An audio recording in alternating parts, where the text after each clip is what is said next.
여러분 평안하셨습니까? 오늘도 좋은 아침입니다.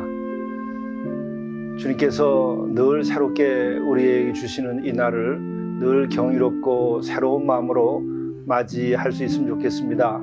이와 같은 것이 우리들의 영적인 능력이기도 합니다. 또한 깨어있는 영혼들은 늘 순간순간을 새롭게 맞이하며 살아가게 되는 것이죠. 또한 하나님의 말씀 우리가 아침에 나누는데 이 말씀 해설이 부족합니다마는 이 말씀을 듣고 은혜 받는 분들의 이야기가 전해오고 있습니다. 특별히 은혜 받은 말씀을 꼭 영성 일기에 기록해 두시기를 바랍니다. 또한 그 옆에 보면 나의 기도가 있습니다. 기도할 때에 내가 은혜 받은 그 말씀, 그것을 가지고 기도문으로 바꾸는 것입니다. 내가 그리스도를 위하여 오늘 하루도 살아갈 수 있게 해 주시옵소서. 오늘도 그리스도를 위하여 살아갈 수 있게 해 주시옵소서. 이렇게 같은 말을 반복해서 기록을 해도 좋습니다. 그렇게 함으로써 영적으로 큰 성장을 이룩하는 분들의 이야기를 듣고 있기 때문입니다. 오늘 말씀을 나누며 은혜를 함께 나눌 수 있기를 바랍니다. 묵상하시겠습니다. 여호와여, 주의 도를 내게 보이시고 주의 길을 내게 가르치소서. 주의 진리로 나를 지도하시고 교훈하소서. 주는 내 구원의 하나님이시니 내가 종일 주를 기다리나이다. 여호와여, 주의 긍휼하심과 인자하심이 영원부터 있었사오니 주여 이것들을 기억하옵소서. 사랑의 아버지 하나님, 하나님 아버지의 주의 진리로 저희를 지도하여 주옵소서. 교훈하여 주옵소서. 그것을 들을 수 있도록 인도하여 주옵소서. 또한 그대로 우리가 살아가는 오늘 하루가 되도록 인도하여 주옵소서. 이 가운데 주의 긍휼하심과 자비하심이 저희들의 마음속에 깊이 자리 잡게 도와주시고 우리의 일생 늘 그 인자하심이 함께 하도록 인도해 주옵소서. 우리 주 예수 그리스도의 이름으로 간절히 구하옵나이다. 아멘. 성경 말씀 고린도후서 4장 1절에서 5절입니다. 그러므로 우리가 이 직분을 받아 긍휼하심을 입은 대로 낙심하지 아니하고 이에 숨은 부끄러움의 일을 버리고 속임으로 행하지 아니하며 하나님의 말씀을 혼잡하게 하지 아니하고 오직 진리를 나타내므로 하나님 앞에서 각 사람의 양심에 대하여 스스로 추천하노라. 만일 우리의 복음이 가리었으면 망하는 자들에게 가리어진 것이라. 그 중에 이 세상의 신이 믿지 아니하는 자들의 마음을 혼미하게 하여 그리스도의 영광의 복음의 광채가 비치지 못하게 함이니 그리스도는 하나님의 형상이니라. 우리는 우리를 전파하는 것이 아니라 오직 그리스도 예수의 주 되신 것과 또 예수를 위하여 우리가 너희의 종된 것을 전파함이라. 이것은 하나님의 말씀입니다. 영성 일기를 통해서 오늘 우리에게 주시는 하나님의 말씀은 고린도 후서 4장 1절부터 7절의 말씀입니다. 오늘 이 말씀 가운데 1절부터 5절의 말씀을 중심으로 해서 은혜를 나누고자 합니다. 오늘 이 말씀은 사도 바울께서 어떠한 마음의 자세로 신앙생활을 하셨고 또 주님을 따랐으며 어떻게 또 복음을 증언했는가 하는 것을 우리들에게 알려줍니다. 참으로 큰 은혜가 되는 말씀이 아닐 수가 없습니다.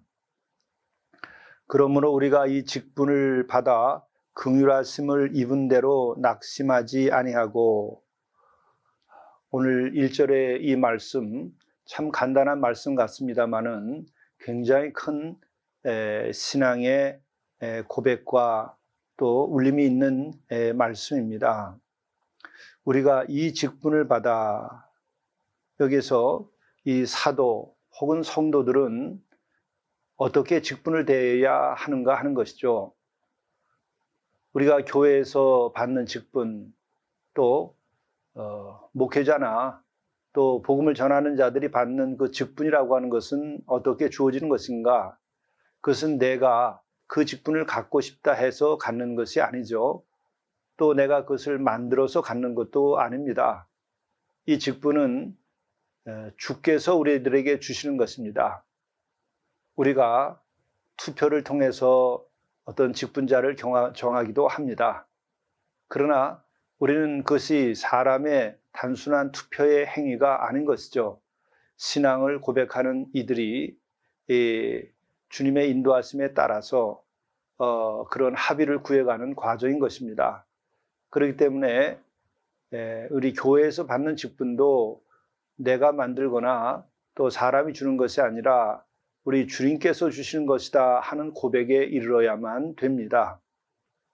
뿐만 아니라 이런 사도직과 같은 것들, 그리고 또 성직을 수행하는 그것은 우리가 받고 싶다고 해서 받고 우리가 만드는 것이 아닌 것이죠. 우리 주님께서 내려주신 것입니다. 그런데 이 직분에 대하여 어떻게 생각해야 되는가? 오늘 말씀을 보면 긍휼하심을 입은 대로라는 말이 있습니다. 직분을 받는 것 자체가 긍휼하심을 입은 것입니다. 우리는 이 직분을 받았을 때에 내가 정말 이 직분 내가 억지로 한다, 정말 힘든 것이다.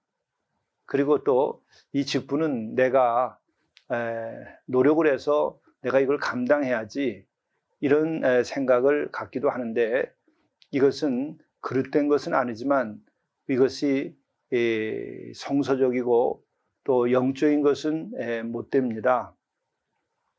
직분은 어떤 직분이든지 그 직분이 주어지는 것이 긍휼하심을 입은 것입니다. 하나님의 자비가 임해야 우리는 직분을 얻게 되는 것이죠. 그러니까 우리들은 그 직분이 그야말로 순교자의 길로 가는 직분이라 할지라도 그것은 하나님의 긍휼하심을 입음으로 내가 그 직분을 받은 것이죠. 내가 고난의 길을 가는 그러한 어려운 직분을 받았을지라도 그것은 긍휼하심을 입은 것입니다. 왜 그렇습니까? 하나님께서 주시는 그 직분은 거룩한 것이기 때문에 그렇습니다. 또 그것은 하늘에 상급을 쌓는 일이기 때문에 그러한 것이죠. 또한 그러한 믿음을 가지고 우리가 그 직분을 감당할 때에는 이 사도 바울의 경험처럼 참으로 그것은 승리의 행진을 하는 것과 같은 것입니다. 천국을 향하여 가는 발길이 되는 것이죠. 바로 우리들은 이 직분의 가치를 바로 인지해야 되는 것이죠. 그렇기 때문에 사도 바울은 세 번째로는 낙심하지 아니한다는 말을 하는데 바로 그것입니다. 사도 바울은 지금 그 하나님께 주신 사도직을 받았습니다. 그 사도직을 받은 것은 순교와 고난의 길로 가는 것이죠. 그런데 그곳에는 항상 하나님의 긍휼하심이 함께 있는 것이기 때문에 본인이 압니다. 그 복음을 받은 사람으로서 또 직분을 받은 자로서 그 기쁨과 평안과 능력을 입고 있죠. 그리고 하나님께서 승리케 하신다고 하는 그 소망을 가지고 있습니다. 이 모든 것들이 긍휼하심의 덕분인데 바로 그것이 있기 때문에 낙심하지 아니한다는 것입니다. 우리들이 직분을 맡은 자로서 낙심이 되고 어려울 때에는 우리가 어떻게 해야 될 것인가? 돌이켜서 내가 정말 이 직분을 주님께서 주신 긍휼함의 결과이다라고 하는 생각에 이르게 되면 우리는 새로운 소망을 가지게 됩니다. 우리가 교회 일을 하고 주의 일을 할 때마다 직분받은 자로서 어려움이 없는 이들이 없습니다. 그런데 그 어려움이 우리들에게는 긍휼하심을 입은 것이요 소망이 되는 것이죠. 그러므로 오늘 바울의 고백처럼 우리들이 직분을 받으신 분들이면 다 소망 가운데에 낙심하지 아니하고 나갈 수 있기를 바랍니다. 2절의 말씀은 숨은 부끄러움의 일을 버리고 속임으로 행하지 아니하며 하나님의 말씀을 혼잡하게 하지 아니하고 오직 진리를 나타내므로 하나님 앞에서 각 사람의 양심에 대하여 스스로 추천하노라. 새 번역을 봉독하면 좀 더 말씀을 쉽게 또 이해할 수 있으라고 봅니다. 우리는 부끄러워서 드러내지 못할 일들을 배격하였습니다. 우리는 간교하게 행하지도 않고 하나님의 말씀을 왜곡하지도 않습니다. 우리는 진리를 환하게 드러냄으로써 하나님 앞에서 모든 사람들의 양심에 우리 자신을 떳떳하게 내세웁니다. 참 이와 같은 마음이 복음을 전하는 이들이 갖는 마음이요, 진리를 행하는 이들의 마음이요, 주를 믿고 따르는 이들의 마음이죠. 온전히 주께 우리 자신들이 맡겨질 때와 맡겨지지 않을 때의 차이가 뭡니까? 온전히 주께 다 맡겨질 때는 우선 정직하게 되죠. 숨겨놓고 부끄럽게 행하는 일들이 사라지게 됩니다. 지난날 그런 숨겨두고 부끄러워할 일들이 있을 수 있으나 그것은 내가 온전히 주께 내 자신이 헌신되고 주를 믿을 때에는 회개하며 사라지게 됩니다. 언제 내가 그랬었던가 하는 정도로 새 사람의 옷을 입고 살아가게 되죠. 그렇게 될 때에 그 삶에는 속임수라든지 또 뭔가 감춰놓은 계산을 가지고 행동하지 않습니다. 늘 정직하게 그리고 진실하게 그리고 물러서지 않고 가야 할 길로 가는 것이죠. 환난과 고통이 있어도 역시 똑같은 자세로 가게 되는 것입니다. 그리고 또 하나 중요한 말씀을 하는데 하나님의 말씀을 혼잡하게 하지 않는다 이런 얘기를 합니다. 온전히 헌신되면 하나님의 말씀을 혼잡하게 하지 않습니다. 혼잡하게 한다는 말은 카펠리온데스라고 하는데 이 카펠리온테스라고 하는 것은 포도주에 물을 섞는다든지 또 행상인들이 과일을 겉에는 보기 좋은 걸 놓고 속에는 썩은 걸 놓는다든지 하는 것과 같은 일을 할 때에 카펠리온테스라는 말을 씁니다. 바로 우리가 온전히 주를 믿고 주께 헌신되었을 때는 사람이 하나님의 말씀을 우리가 따라 살 때에 그것을 이해할 것은 이해하고 아니할 것은 아니하지 그 말씀을 혼잡하게 만들지 않습니다. 그 말씀에 물을 타두고 그 말씀을 우리가 왜곡시키지 않는 거죠. 그렇다면 왜 우리는 말씀을 왜곡시키기까지 하고 혼잡하게 하는 걸까요? 말씀을 제대로 믿지 않기 때문에 그런 것입니다. 온전히 순종하지 않기 때문에 그렇습니다. 그래서 순종하지 않은 마음, 믿지 않는 마음이 혼잡하게 만듭니다. 그 말씀을 왜곡하게 만들고 왜곡해서 해석을 합니다. 그와 같은 것들이 지금 난무하여서 사람들의 영혼을 유혹하고 또 교회를 흔들어 놓고 있는 것이죠. 교회가 새로워지고 한 영혼이 새로워질 수 있는 방법은 간단한 것입니다. 내가 주 앞에 정직하고 주 앞에 온전히 헌신되고 그 믿음이 깊어지면 우리는 그 복잡하고 혼란스러운 것에서 벗어나서 아주 단순한 믿음에 이르게 됩니다. 어린 아이와 같이 되어야 천국에 간다고 합니다. 바로 그 어린아이와 같은 믿음을 가지게 되는 것이죠. 그 순수함을 가지게 됩니다. 그렇기 때문에 바울은 이미 모든 것이 갖춰진 분이기 때문에 주님께서 하라 하시는 대로 그대로 전하고 그렇게 순종하고 그렇게 자유케 된 사람으로서 살아가고 있었던 것이죠. 이제 그렇기 때문에 오늘과 같은 편지를 쓸 수 있는 것입니다. 3절 말씀은 이러합니다. 만일 우리의 복음이 가리었으면 망하는 자들에게 가려진 것이라. 그 중에 이 세상에 신이 믿지 아니한 자들의 마음을 혼미하게 하여 그리스도의 영광의 복음의 광채가 비치지 못하게 함이니 그리스도는 하나님의 형상이니라.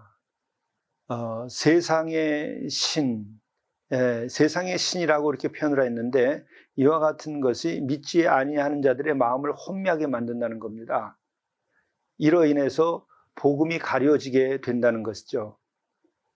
바로 세상의 신이라고 하는 것은 무엇일까? 세상의 영이라고 하는 말이기도 한 것이죠.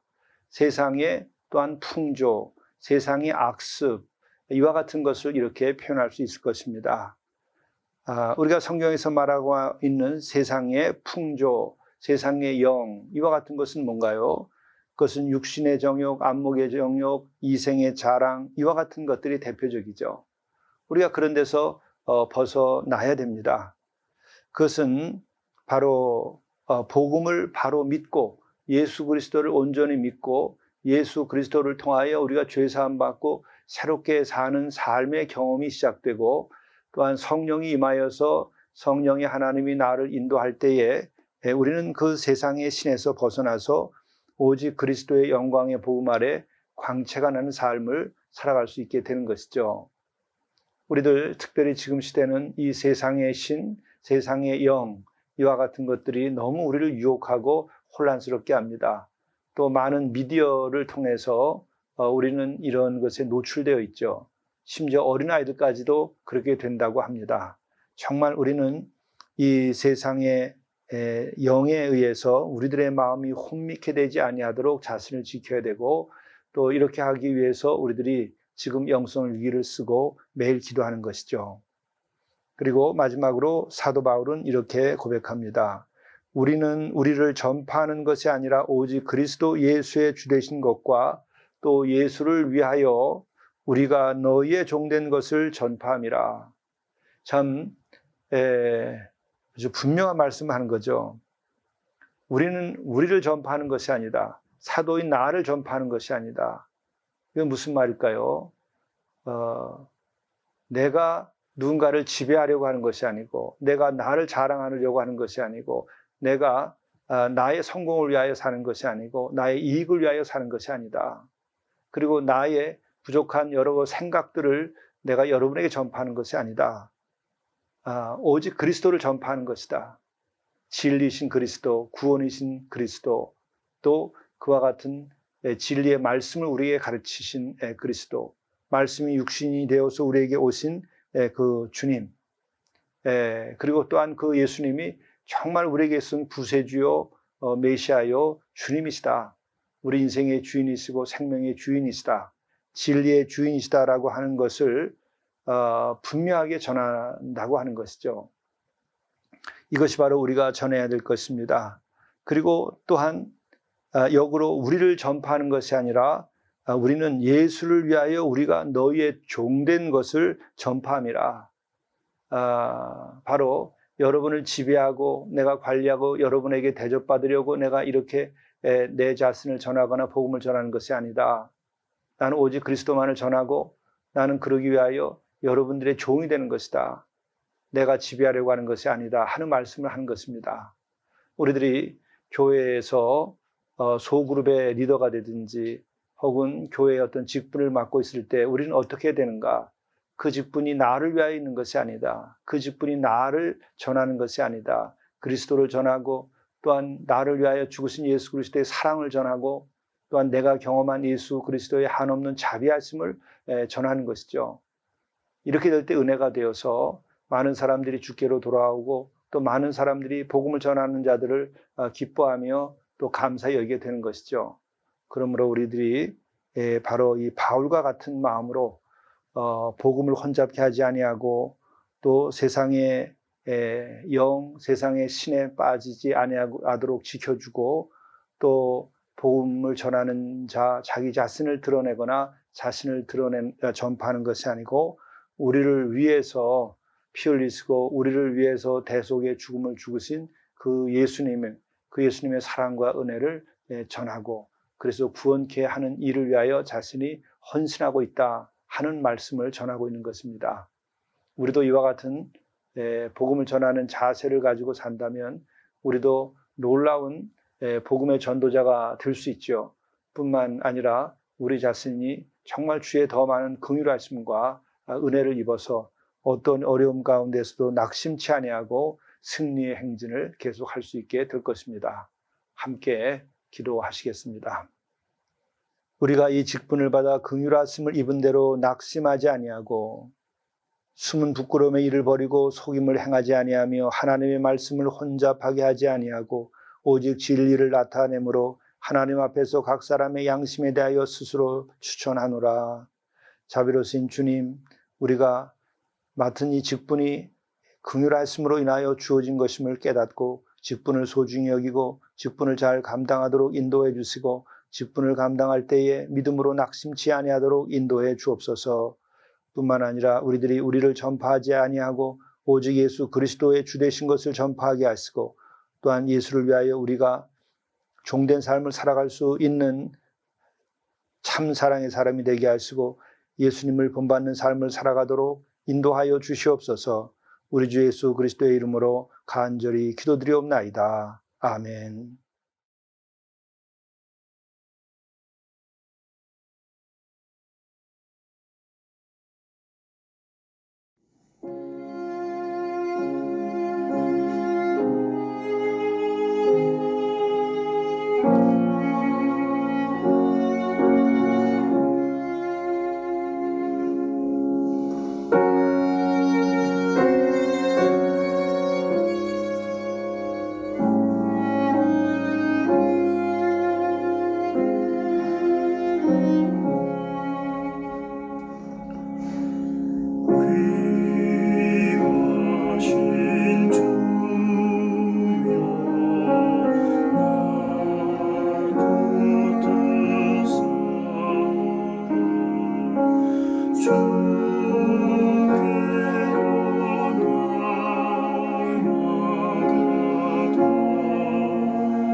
감사할 것을 감사하십시오. 감사하는 그 순간부터 삶이 새로워집니다. 감사하는 영혼은 주께서 그의 운명을 바꾸어 주십니다. 어둠과 슬픔, 좌절과 원망, 죄와 허물에서 벗어나게 해 주십니다.